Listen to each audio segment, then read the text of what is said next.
सत्संगत जी, प्यार से कहना धन निरंकार जी। आप सबके दर्शन हुए थे, उसके बाद गर्व से हो रहे हैं। तो ये जो आप सबका सत्संग के प्रति, निरंकार के प्रति, सेवा के प्रति, सुमिरन के प्रति ये जो अपना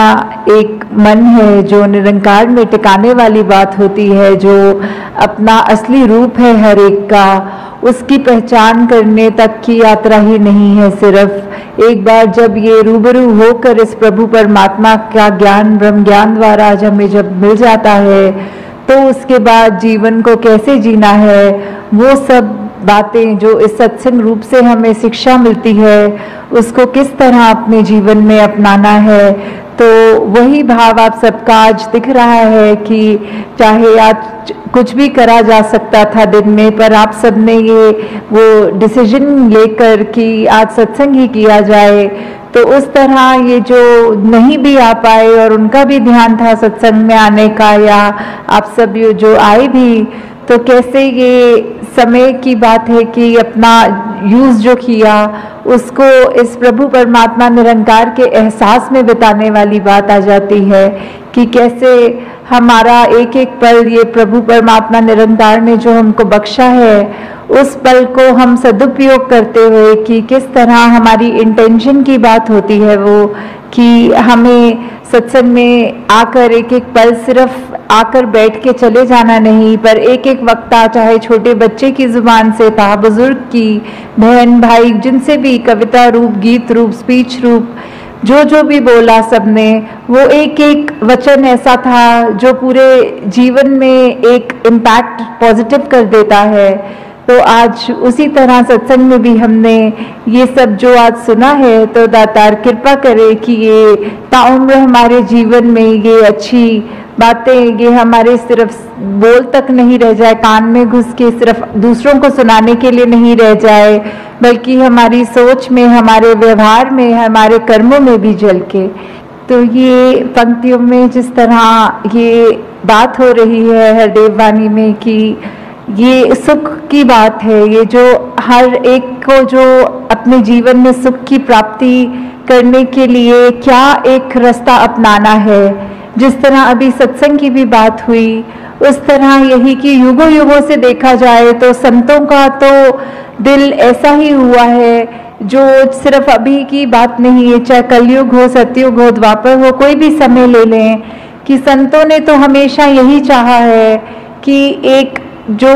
हर एक को कैसे मन में चैन दिया जाए, हर एक को किस तरह अपने असली रूप इस परमात्मा का दर्श दीदार करा दिया जाए, और कैसे उस तरह फिर एक जो पहचान कराई जाए, अच्छे गुण दिए जाए, उसी में ही एक ये परमानेंट सुख छुपा है। छोटे छोटे सुख तो कहीं ना कहीं हर समय पे मिल जाते हैं, पर ऐसा कौन सा सुख है जो हर समय एक जैसा ही हो और वो उस सुख में कुछ बढ़ा ना जाए, कोई घटा ना जाए। तो वो वाला सुख जो एक ब्लिस की अवस्था होती है, जो एक चैन से भी ऊपर उठ के, खुशी से भी ऊपर उठ के जो वो सुख है, तो वो सुख सिर्फ तभी मिल सकता है जब हम संतों का संग कर लेंगे। कि संतों का जब तक संग हमारे जीवन में आएगा नहीं, तब तक हम कैसे अपने जीवन को उस मुकाम तक लेकर जाना संभव नहीं होता, क्योंकि संत ही हैं जो हमको प्रेरणा देते हैं हमारे जीवन को सुधारने के लिए। और एक बार हमें वो जब पता लग जाता है कि ये क्या सच्चाई है, तो हम अपने जीवन में एक वो परमानेंट सुख, एक जो हर समय रहने वाला सुख, उसको प्राप्त कर लेते। तो ये सच्चाई जो हमेशा के लिए ही सच्चाई है, जैसे कोई सच्चाइयाँ ऐसी हैं जो अभी हैं, कुछ पल के बाद नहीं है। जैसे अभी अगर रात्रि का समय है तो कुछ घंटों के बाद वो झूठ हो जाएगा, क्योंकि वो दिन हो जाएगा। तो ऐसे कुछ सच्चाइयाँ कुछ समय के लिए रहने वाली सच्चाइयों की यहाँ बात नहीं हो रही। वो बात ही कि कैसे एक निरंकार प्रभु परमात्मा, यही सच्चाई ये तब भी थी जब ये ब्रह्मांड बना नहीं था, ये धरती बनी नहीं थी, और ये तब भी रहेगा जब ये सब कुछ खत्म हो जाएगा। हर कुछ जो माया का रूप है, उस रूप से हटकर जो भी है वो सब निरंकार है, वही एक ही सच्चाई है, कायम दायम रहने वाली सच्चाई। तो उस सच्चाई से जितने ज़्यादा हम जुड़ेंगे, हमारे अपने मन के भाव उन गुणों को अपनाएंगे कि कैसे ये हम इस निरंकार जैसा बनता और जाते रहें। जैसे विशालता का जिक्र आता है और भी जो भी हमारे को गुण समझ में आते हैं कि हर एक गुण इस निरंकार में स्वयं है, और वैसे ही हम उतना ही हमारा भी मन सच्चा होता जाएगा जितना हम खुद सिमरन रूप में, संगत रूप में, सेवा रूप में इस निरंकार से जुड़ते चले जाएंगे। तो वो नेचुरली वही बात कि हमारे मन में भी वही सच्चाई अपनी पकड़ और बनाएगी, और हमारा मन भी फिर कुछ और गलत चीजें सोचने के बजाय सिर्फ ये सच्चाई से ही जुड़ता चला जाएगा। तो ये वाली जो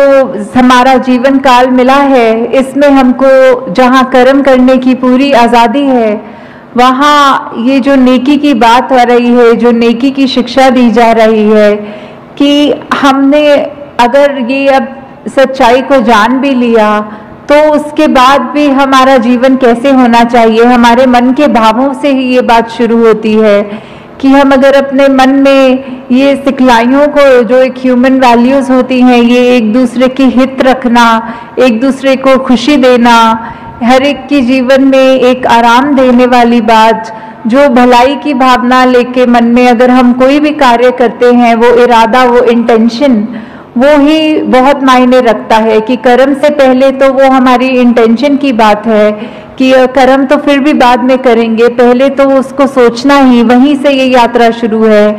तो ये नेकी करने की बात कि जितना हम जीवन में निरंकार से जुड़े रहेंगे उतने ही हमारे कर्म कुछ भी गलत हमसे नहीं करवाएंगे। हम खुद वो चेतन अवस्था में रह कर कि निरंकार हर समय है, प्रभु परमात्मा हर समय हमें देख रहा है, तो कुछ जानबूझकर तो गलती नहीं कर पाएंगे। और वही बात कि मन में सिर्फ अच्छाई जब रहेगी तो ये नेकी का रास्ता लेके हम ना कि सिर्फ अपना ही जीवन संवारेंगे, पर औरों के लिए भी, उनके जीवन में भी हम और उनको भी खुशी दे सकेंगे। और यही नेकी है जो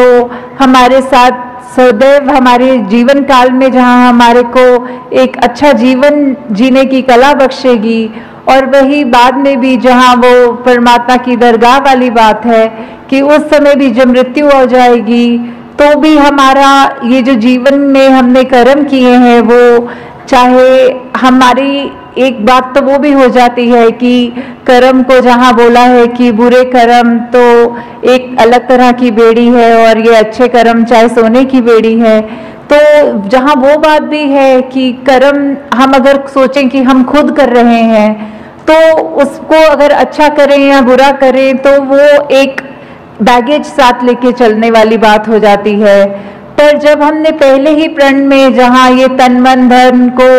सरेंडर वाली बात, ये समर्पित कर दिया इस परमात्मा के आगे कि सब जो बख्शा है उसी का है, तो ये ख्याल भी और ये कर्म भी जो भी हमारी तो कोई औकात नहीं कि करें। तो जब उस भाव से हम रहेंगे और हमारे अच्छे कर्म हमसे होते जाएंगे तो फिर वही बात है, वही कर्म है जो आगे हमारे मृत्यु के समय भी हमारे साथ जो आगे जाएंगे। तो ये सरबत के भले वाली बात कि हर एक में कोई फर्क ना करते हुए कि ये भलाई की भाव जब मन में है, ये मन में जो रोशनी जग गई है, तो फिर उस रोशनी में कोई पार्शियलिटी नहीं करनी, कोई ऐसा नहीं सोचना कि सिर्फ इस व्यक्ति के लिए ही रोशनी है, इस व्यक्ति के लिए अंधेरा है। तो वो जब रोशनी जगी है तो वो हर एक बराबर है, आगे हर एक को ही उतना ही दिखना है। तो हमने भी अपने नज़र में कोई फर्क नहीं करना। वो भाई कन्हैया वाली सेवा भक्ति की बात कि जहाँ युद्ध के मैदान में जब उनसे भी पूछा गया कि आपने ये सेवा रूप में पानी पिलाना है, तो उन्होंने कोई फर्क नहीं किया कि ये हमारी सेना है और ये दुश्मन की सेना है। उनको भी वही भाव लगा कि सभी अपने हैं। ये जो अपनापन, ये जो सभी अपने वाली भाव है, वो उस भाव से जो सेवा की गई उनकी भी, तो वही एक मूल बात है कि जब ये परमात्मा प्रभु ये ही एक है और हम उसके संतान, चाहे कितने भी भिन्न भिन्न दिखते हों, आदतें कितनी अलग हों, खान पीन, कोई पहनावा, कोई रहने की जगह, कोई देश, जितने भी अलग हम उस तरह दिख रहे हों, पर ये जोत तो एक ही है जो हमारे साथ है, जो हम जिसका अंश अपने आप को बोलते हैं, परमात्मा का अंश ये आत्मा, सब में वो ही एक बराबर आत्मा है। तो कोई उस तरह का फर्क ना जब करें और अपने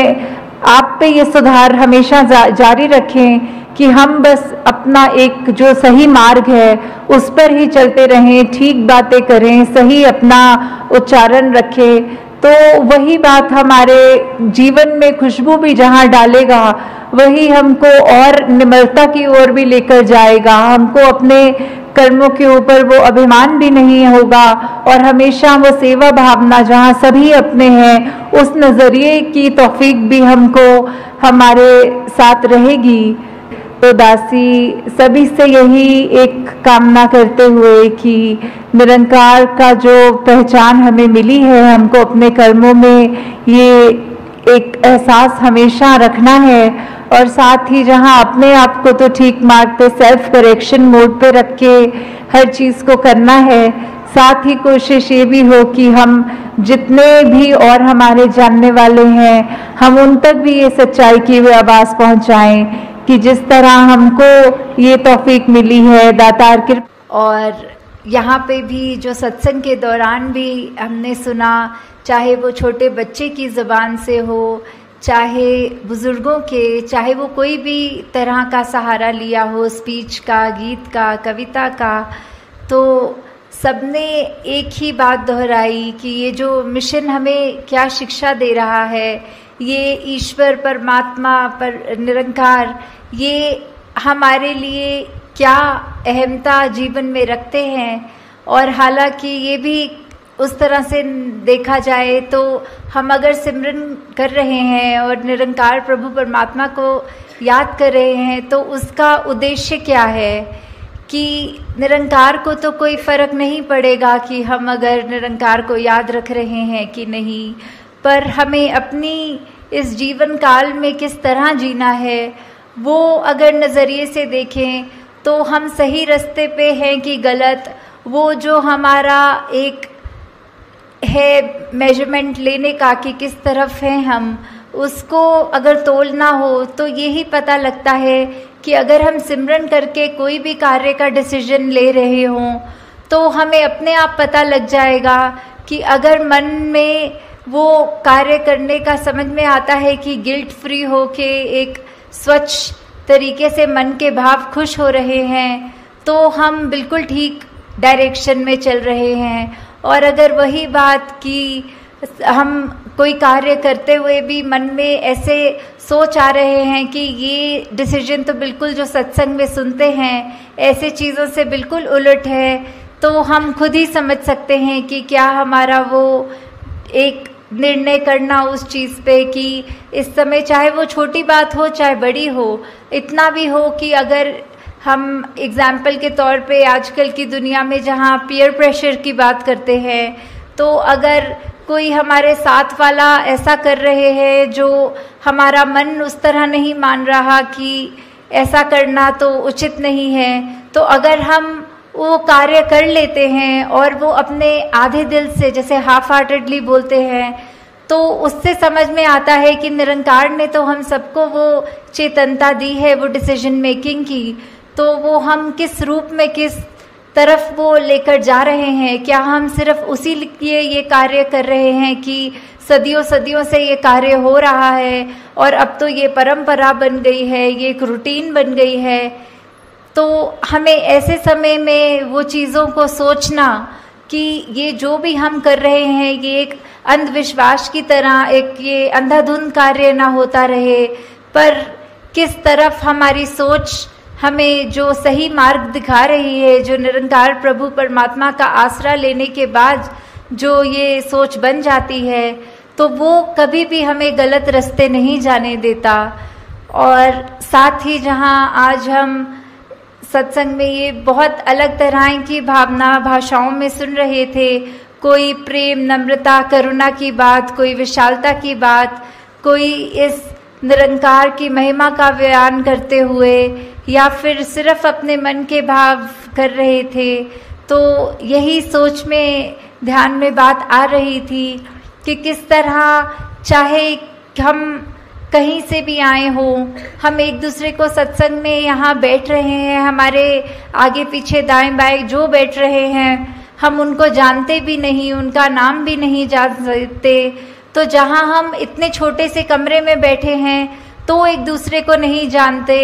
और तो जो विश्व की बात आती है तो ऐसे तो कितने अनगिनत देश हैं और कितनी पॉपुलेशन वर्ल्ड की है, तो हम किसी को भी उस तरह नहीं जानते। तो ये जो बात आती है कि हमने संसार में सभी से प्यार करना है, तो वो कैसे अचीव हो पाएगा? हम नहीं तो एक अगर किसी को जानते हों उसको तो प्यार कर लेते हैं, एक अजनबी की जहाँ बात आती है उसको कैसे प्यार करना है? तो बात सिर्फ इतनी सी ही है कि जो हमारी आत्मा का स्रोत है वो निरंकार ही है, तो वो हर एक के अंदर है। वो सिर्फ ये मनुष्य शरीर वालों के लिए बात ही नहीं, बल्कि पूरी वनस्पति या पूरे जो भी स्पीशीज़ हों इस संसार में सभी में तो है। पर ये मनुष्य में हम हैं तो हमारे पास वो पोटेंशली वो जीवन मिल गया जहाँ हम अपने इस सोर्स ऑफ ओरिजिनेशन, इस परमात्मा को जान सक रहे हैं। तो वहीं वो बात जहाँ प्यार की कि जब हम एग्जाम्पल देखें तो अगर हम एक ट्रेन में या कहीं पे भी ट्रैवल कर रहे हों तो हमारे साथ जो बैठे अजनबी हैं तो हम वो उसको एकदम से तो उसके लिए ऐसे हमारे भाव नहीं आएंगे, पर जैसे जैसे बात चलती है आगे, ट्रेन की जर्नी चल रही है, तो वहीं हम थोड़ा सा भी अगर जानकारी उनके बारे में ले लेते हैं तो कहीं ना कहीं हमें वो एक फेमिलियरिटी फैक्टर मिल जाता है। ओ आप तो हमारे ही शहर के हैं, अच्छा आप जहाँ रहते हैं वहाँ हमारे रिश्तेदार रहते हैं, या कुछ भी ऐसी बातें होती है कि धीरे धीरे वो जहाँ एक अजनबी है उसके लिए मन में वो एक सॉफ्ट कॉर्नर बनना, वो एक प्रेम का एक थोड़ा सा दर्जा उसके मन में हमारे लिए जो आना। तो अगर हम सिर्फ ये कम्युनिकेशन रूप में भी चाहे जो अभी तक बिल्कुल अजनबी था अब वो हमारा जानकार हो गया, और ऐसे ही जहाँ लार्ज स्केल पे देखें, दुनिया की बात करें, तो ये तो संभव ही नहीं कि हम हर एक से जा के बात करें और ये फेमिलियरिटी फैक्टर देखें। तो किस तरह यही है कि सभी से प्यार करना, क्योंकि हम इस परमात्मा से करते हैं तो सभी से करते हैं। तो ये प्यार करना मतलब हर एक के पास जाके जताना प्यार तो संभव भी नहीं है। तो किस तरह हम जहाँ छोटे से ही दायरे में अगर हैं, अगर हम उसमें ही हर एक से प्यार करें तो हम पूरे सृष्टि से, पूरे ब्रह्मांड से प्यार कर रहे हैं। तो ये भी कैसे हो जाता है जहाँ आज की दुनिया में एक ब्लड रिलेटिव्स, एक इमीडिएट फैमिली के ही सदस्य आपस में ठीक से बात नहीं कर सकते या एक दूसरे का निरादर करते हैं, या फिर अपने बोलों में ऐसे कठोर वचन से एक दूसरे का दिल दुखाते हैं। तो जहाँ पे आज की दुनिया में ये भी संभव नहीं कि हम एक परिवार में माता पिता, बच्चे, ग्रैंड पेरेंट्स या बस इतने से ही एक हार्मनी में जी सकें, तो ये विश्व में ये शांति की बात या फिर प्यार की बात इसको स्थापित करनी है तो हमने खुद ही देखना है इसको कैसे स्थापित कर सकेंगे। जब हम एक दूसरे की बात मानेंगे, और लॉजिक तो है अपनी जगह की, अगर कोई चाहे उम्र में बड़े हों, परिवार में छोटे हों, वो अगर बिल्कुल कोई ऐसी बात कर रहे हों तो सिर्फ ये भी नहीं कि चलो बात माननी है, हमें ये सिखाया है, अगर वो बात लगे कि ये अभी बिल्कुल ऐसी बात कर रहे हैं जो उसके खुद के हित में नहीं है और परिवार का भी माहौल खराब करने वाली बात है, तो उस समय हमें यही एक जो अपना गुरुमुख का जो एक कर्तव्य है तो वो हमने रखकर अपने भाव उनको भी समझाना है कि ये आपकी बात जो है ये अपनी सोच को किस तरह मोल्ड कीजिए, या फिर परिवार रूप में भी इसके साथ हम आपके साथ सहमत नहीं हैं। आप सत्संग का कोई उदाहरण कोट करें या जीवन में कहीं भी कुछ हो, उससे अपने बड़े बुजुर्गों को भी अगर समझाने की जब बात आए, उनको भी, बच्चों को भी, तो इस तरह उनको भी समझा कर कि चाहे देखा जाता है दुनिया में तो कोई जो जाति पाति की बात तो छोड़ो, घर के अंदर भी अगर एक डोमेस्टिक हेल्प जिनको हम कहते हैं, जो हमारे साथ कभी खाना बनाने की मदद या घर की साफ सफाई की कर देते हैं, तो कई बार ये भी दुनिया में देखा जाता है कि उनके साथ ही जो व्यवहार है वो ठीक नहीं किया जाता या फिर उनको नीचा माना जाता है। तो उनके अंदर भी तो उतना ही परमात्मा, वही परमात्मा है जो हमारे अंदर है। तो ये भेदभाव कैसा, ये ऊंच नीच कैसी, कि हम एक बात तो ये बिल्कुल हिपोक्रेसी की बात हो गई कि जहाँ हम मुंह से तो कहेंगे कि सब एक हैं, सबसे हमारा प्यार है, और वहीं घर के अंदर का माहौल ऐसा कि कोई किसी को ऊंचा मान रहे हैं, किसी की बातों को हम ऐसे अपनी सोच को ज़्यादा सुपीरियर करके उनकी सोच से सोच रहे हैं। तो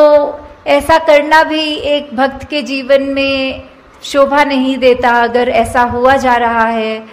तो किस तरह हर एक से हम सिर्फ एक वो प्योर इंटेंशन से जब प्यार करेंगे तो वो दायरा हमारा अपने आप बढ़ता जाएगा। जब हमको घर में वो एक खुशी का माहौल इस्टेब्लिश हो जाए, धीरे धीरे जहाँ हम स्कूलों में पढ़ते हैं या काम करते हैं ऑफिसेज में, धीरे धीरे वही माहौल हम जब वहाँ लाएंगे तो एक ये जो रिपल इफेक्ट होता है, जो एक बूंद अगर कहीं पानी में गिरती है तो उसकी एक भीनी भीनी लेयर्स करके वो आगे की ओर जैसे बढ़ता है, तो वही एक विश्व में बात पहुंचेगी। और ऐसे ही ये हम विश्व में चाहे कोई कहीं से भी आया हो, उसको उतना ही प्यार, वो चाहे पहली बार जीवन में मिल रहा हो, बिल्कुल ये अपनेपन की ये एक भावना जो है, उससे जब हम किसी को मिलेंगे, एक मुस्कुरा कर देखेंगे, एक धनंकार रूप में अपने अहंकार को उनके कदम में रखकर वो नमस्कार रूप चरणों में सर झुकाकर या हाथ जोड़कर जब करेंगे तो उसी से हम अपने आगे दूसरों तक वो प्यार पहुंचा रहे हैं। तो बहुत बार दुनिया में देखा है कि काफ़ी सब कहते हैं हमें ये पसंद नहीं है, हम एक क्रांति लाना चाह रहे हैं। तो सबसे बड़ी क्रांति तो एक हर एक के अपने मन की क्रांति होगी, जहाँ एक कोई मॉब इकट्ठा करने की ज़रूरत नहीं, बस हम अपने आप को बदलते रहें, हमारा जीवन इतना अच्छा हो जाए कि और कोई भी वो जीवन देखे तो बोले इनके जैसा ही बनना है, और वही क्रांति फिर उसके आगे मन में अगले के होगी। और ऐसे ही हम ये जो विश्व शांति, विश्व प्रेम, बंधुत्व, भाईचारा, या हम ये जो हार्मनी इन वननेस की बात करते हैं, वर्ल्ड विदाउट वॉल्स की बात करते हैं, इसको एक अचीव करना संभव हो सकेगा। जैसे कहा भी जाता है कि अगर हम किसी को मिल रहे हों तो एक जो हैंडशेक की बात होती है, तो we can not shake a person's hand if our own fist is clinched. एक दायरा, एक तंग दिल्ली, एक मुट्ठी ऐसे जकड़ के बंद कर लेने से हम वो कैसे दूसरे का हाथ मिला पाएंगे। हाथ मिलाने के लिए तो हमें अपना हाथ खोलकर उसके हाथ के साथ अपने हाथ को छूकर वो एक रिश्ता मन से कायम करके उससे हैंडशेक कर सकेंगे। तो दातार सब पे कृपा करे कि आप सब जहाँ हर पल कोशिश करते हैं कि एक बेहतर इंसान बन सकें, वहाँ पर साथ ही साथ जब तक ये प्रभु परमात्मा निरंकार की सोच मन में है, किस तरह का संतों ने युगों युगों से सिखाया है कि एक मनुष्य की ये ह्यूमन क्वालिटीज़ क्या होती हैं, वो ज़्यादा से ज़्यादा अपने लाइफ में डालने की, उतारने की जब तक हम कोशिश कर रहे हैं तो हम तब तक एक ठीक डायरेक्शन, एक हमारी दृष्टि, दिशा, हर चीज़ एक तरफ है। तो वो सही तरफ है कि गलत है वो हमने तय करना है, और वो निरंकार का सहारा लेते हुए अपने आसपास के जो भी संत महात्मा हैं वो जो अच्छी शिक्षा दें, वो शिक्षा को ग्रहण करते हुए अपने जीवन को और सुधारना है। और दूसरों पे भी कोई टिप्पणी करने की ज़रूरत नहीं कि ये तो बोलते कुछ हैं, इनकी पर्सनल लाइफ में झांक के देखो तो इनका जीवन तो अलग है। ये सत्संग में तो आकर कहते हैं कि गाली गलोच नहीं करना, और इनके घर अगर जाओ तो ये तो प्यार से ही बात नहीं करते, तो वो उनकी अपनी जिंदगी है, वो जो रिश्ता उनका फिर आगे निरंकार को पता है उनके साथ क्या करना है। हमने कुछ वो नहीं सोचना कि ऐसा व्यक्ति कहता कुछ है करता कुछ है, हमें सिर्फ अपने लिए हमारे हित के लिए क्या है वो देखना है कि अगर ऐसा कोई इंसान जिसका हमें पता है कि कर्म रूप अच्छा नहीं पर वो बात अच्छी कर रहा है, उस बात को ग्रहण करना है। जैसे हम सब ने बहुत बार ये एग्जाम्पल सत्संग में सुना भी है कि बाबा गुरबचन सिंह जी के पास जब सब कोई आए थे महापुरुष और कह रहे थे कि आप कहते हैं कि हर एक में उसकी अच्छाई ढूंढनी है, तो आज सुबह आते समय संगत के एक शराबी जो नाले में गिरा हुआ था वो दृश्य देखने को मिला, तो उसमें से क्या अच्छाई अपने जीवन में डालें। तो बाबा जी ने आगे से यही उत्तर दिया कि आप ये सोच लो कि उसका जो जीवन है हमें ऐसा अपना जीवन नहीं बनाना, हमें अपनी सोच को या कर्म रूप में इतना नहीं गिराना कि अपना कहाँ लेटे हैं कहाँ बैठे हैं व्यवहार कैसा है वो अच्छा ही रखना है। दूसरों की अगर खामियां हैं तो उससे यही सीखो कि हमारे अंदर ये ऐसी खामी ना आ जाए। तो दासी आपका और समय नहीं लेना चाहती और 11 बजे से सब आप पहले ही संगत आए हैं, तो यही एक कामना रखते हुए कि हर एक महापुरुष जो आज यहाँ है वो सिर्फ अपने ऊपर स्वयं के सुधार के ऊपर ही फोकस्ड रहते हुए ये बात मन में लेकर जाएं